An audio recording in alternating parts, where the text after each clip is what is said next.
Well, the big day finally arrived on Sunday. Canada's first ever Arena Soccer International friendly against Mexico, and history was made. More on that in just a moment. This is CAF Television. Welcome, everybody. On today's show, some CAF Supergroup highlights, of course, coming up later on, plus the plays of the year, the year-end edition this time. But first, let's get to those arena highlights. And it launched with a press conference back in late June. And on Sunday, the dream finally became a reality. Canada now has a national arena team to call its own, and the squad played its first ever game last weekend at the Hershey Center in Mississauga, and it was a baptism by fire as the opposition was Mexico. The finalist at the 2015 Arena World Cup, the stadium was rocking and the teams were pumped. And Mexico lost to the Americans in the 2015 Arena World Cup final, so no question the Canadian boys were in tough. They knew it would be a learning experience for their very first game.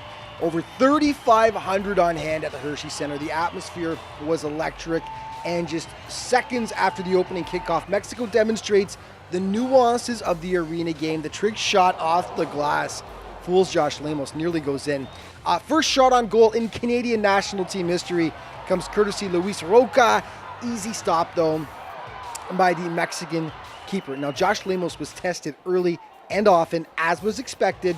He makes the initial stop here and then gets down to block the rebound as well. Lemos, who plays for Milwaukee of the MASL, was Canada's man of the match. Gorgeous stop right there, and he gets the crowd pumped up to boot. Now Mexico does draw first blood. Nice moves here in the corner. The feed out front gets deposited. 1-0 Mexico, much to the delight of their numerous fans that made their way to the Hershey Center. Okay, second quarter now. Remember, arena soccer has 4 quarters. Lemos can't handle the heat on the one-timer. Vicious shot, and the visitors go up by a 2-0 count. Lemos, though, coming up huge again as he robs Marin Moreno with the sprawling stop. Halftime was a party. Youth teams taking to the field. Captain Canada was there, and there were a few mini games going on featuring boys and girls teams, and some just taking the time to show their excitement. They were pumped. It was fun. Second half of play now. Mexico extending its lead. Free kick. The shot rips through the screen. Lemos can't see a thing until it's too late. Mexico up 3-0, and then a gorgeous run by the Mexican forward here. And it was looking like Eltree might stroll through this game. They were up 4-0, but in the fourth quarter, Canadian soccer history is made.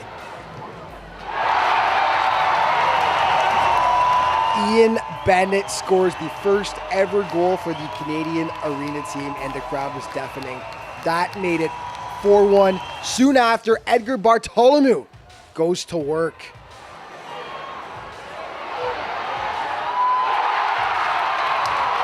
And the goal of the game, sublime strike to make it 4-2. And suddenly, we had a game. Canada was learning on the job, but they were learning quickly, and they would dominate the rest of the match. Robert Renaud with the ultimate chance here, all alone. Great job by the Mexican keeper, though, to pick his pocket. And then in the dying seconds, it's Bennett on the charge. He will find Vahid Asadpour out front. Back to Bennett, but stopped. And that's as close as Canada would come. It was an incredible day, though, regardless of the 4-2 defeat, as Canada plays its first ever international arena soccer game. Canada GM Phil Ionati didn't have much of a voice left afterwards, but he was one happy man. It was fantastic to see a great environment. You know, we had 70-80% sold out, you know, and the people came and we're not disappointed. So the boys, you can see a little bit, we always talked about missing a little bit of the experience, but at the end of the day, they fought to the end. Scored some late goals, missed some opportunities. This game could have gone either way, rear to the end. But in Mexico, listen, they've been playing together for a long time. The boys have now come together. The federation has been together now. In 2017, that's just been put together. Why? Because the Toronto franchise is arriving in 2018, and this is a great environment. What a great stadium. Exciting times coming for arena soccer and soccer in general, right across the country. Really ready to promote this game to every province, because it's so critical that every province is playing this game. Every kid is out there playing the game. And once they see this game and see the technical ability get better, it will help the 11-11 game. I got to be completely straightforward and honest here. The boards and the arena game is a completely different dynamic from outdoor football. But you know what? They're an experienced team. We've got good players. I give full credit to our guys, because you know what? We didn't back down. We kept fighting. We kept going forward.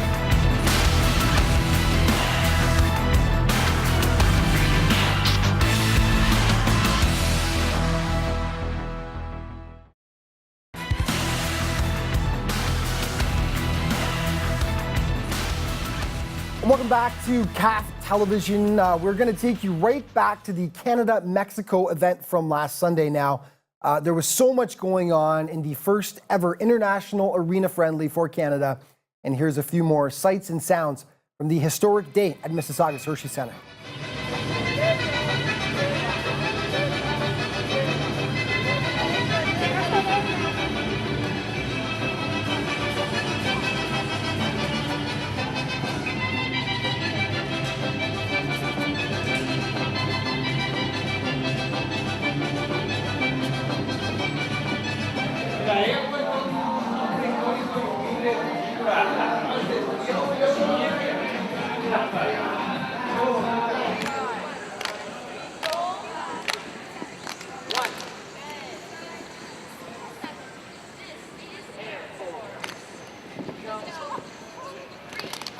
Okay, closer, Nicola. Nicola, come in a little closer. There we go.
acero aprestado y el bridón.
Oh man, it was electric. You know, it was an honor, it was a privilege to be a part of this game.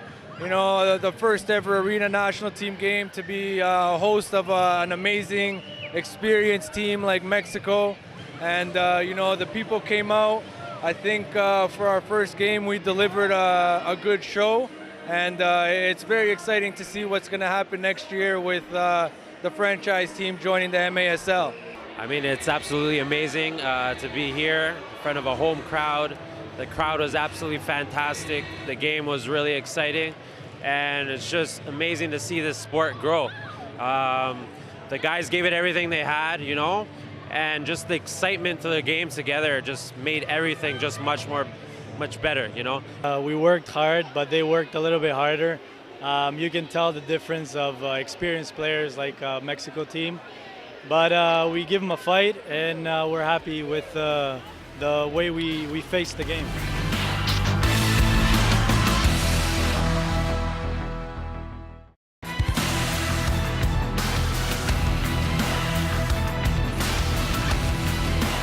Welcome back to CAF TV. On to Supergroup action now. And last Saturday saw Brampton City finally play the kind of game that head coach Juan Barreto always knew they could. Now, the results have been up and down for City this year.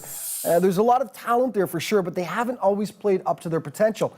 Well, on Saturday, they faced newly minted Ontario champions CAQ, and they gave the champs all they could handle. CAQ has been basking in the glow of their Ontario Cup title for the last few weeks, but this was a wake-up call. First half, City on the charge, the cross out front, and the La Montagne, the mountain man, just back from playing with Paris Saint-Germain Academy in Europe. Yep, deposits. Brampton up 1-0. It was nearly 2 soon after. La Montagne feeds Aiden Johnson. Sean Doherty caught in no man's land. La Montagne fires it just wide of the post though. Before the second half, CAQ does even it up. Roman Ceccarelli making the original stop here, but Narendra Lamay will fire it home, and it was all square at the break. Second half action now, and CAQ really turned it on. Sajan Gill out front, mishits it though, and the ball dribbles wide, and then it's a City free kick from 32 yards out, and it comes close to going in. Sean Doherty skying to make the nice stop though. The CAQ miss parade continues. Zan Nanji in tight, but he rips it just wide of the post. And then second later, Sajan Gill with the cross.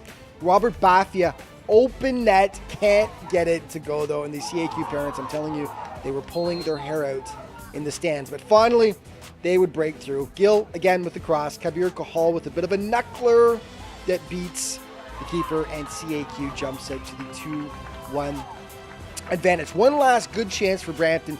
Tied up in the dying seconds. Aiden Johnson in tight. Screams it wide though. So close. City gives the champs all they could handle. So despite the loss, they felt pretty good about the way they played. Our team played good. We played good offense, and our defense was tough. But our defense kept the ball for too long. Some players. We were tough. We were strong. We had a lot of pace on the sides. Coach wanted us to pass the ball a lot and use the sides. So if it's in the middle, it doesn't cause the defense trouble. Niagara Academy is another squad that's been up and down this year. They've got some serious offensive punch, no question, led by the dynamic duo of Nicholas Andriola and Marco Primerano. The team notched 33 goals this year, second best in the under-16 supergroup. Problem was they allowed 33, good for second worst in the group. Now, both their strengths and weaknesses were on full display Sunday as they took on powerful Fogo. The aforementioned Marco Primerano was an absolute beast in this game for Niagara. We'll get to that in a second. First half, Fogo on the attack. Camilo Hernandez getting down to make the stop, though. Primerano gets sprung up the middle here. He will dance past Paul Simonescu, and that makes it 1-0 for Niagara Academy. They would make it 2-0 on another Primerano goal, and then it's Nicholas Andriola in tight here, but his header will fly just over top of the bar. Back to Primorano. Opportunistic as ever as he pounces on the Fogo miscue and slides it past Simonescu, and that made it 3-zip Niagara on the Primorano hat trick, and they nearly make it 4 in the second half. Primorano showing off the sweet moves on not just one but 2 defenders. Very nice, but his teammates just can't finish. Then cue the Fogo comeback. Nice passing here by the boys in black, and it will come to Quinn Lenardi, who will provide the finish, and Fogo has a heartbeat as they cut the deficit to 3-1. Then soon after, the long pass for number 9, not listed on the game sheet, but he finishes it off nonetheless. Let's go, man. And now Niagara's lead is just 1. And then late in the half, it's Lenardi in the box. The careless tackle by Wyatt Habinski. Down he goes. And it's a penalty, all right. Lenardi will go to the spot. Easy peasy. And yeah, what a comeback by Fogo as they claw back from a 3-0 deficit. Both teams stopped by after the game to share their thoughts. So today was an eventful day, I guess. It was 3-3. I put in 3 goals. I felt like I was calm on the ball, and I just finished my chances when I got them. We didn't do a great job in the first half. We kind of lost focus a bit, lack of effort. But in the second half, I thought we really picked it up and took over the game, mentally and physically. We just talked it over. As being this is our last game together before we split up, I think it just really set in that we needed to work for not only ourselves but each other, as it is our last game together before we move on. So I think that just set us into the tone and made us work harder.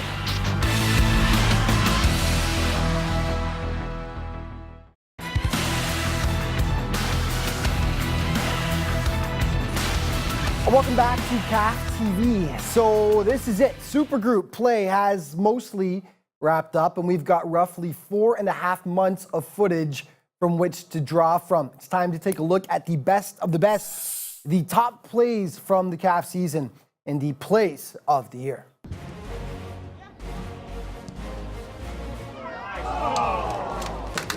They had 3 of their own fans at the game.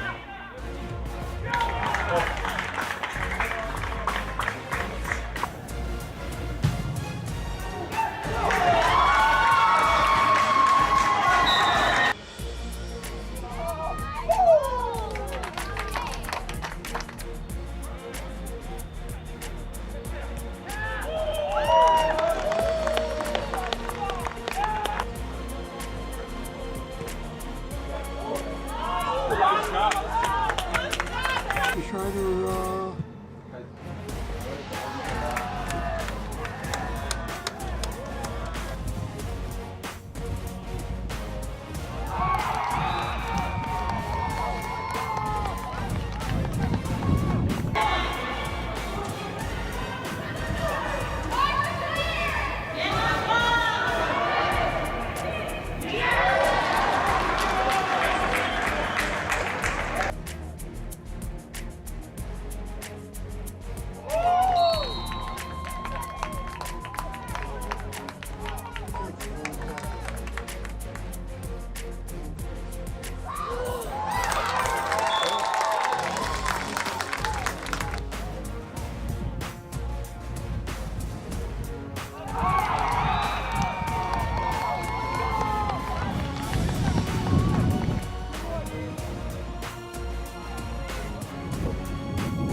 Amazing plays all year long. Way to go, guys. And that's all the time we've got for this week. Just remember, you can always head to CAFsoccer.com to keep up to date regarding all the events in the Canadian Academy of Football. And of course, all your social media outlets are right there to check out as well.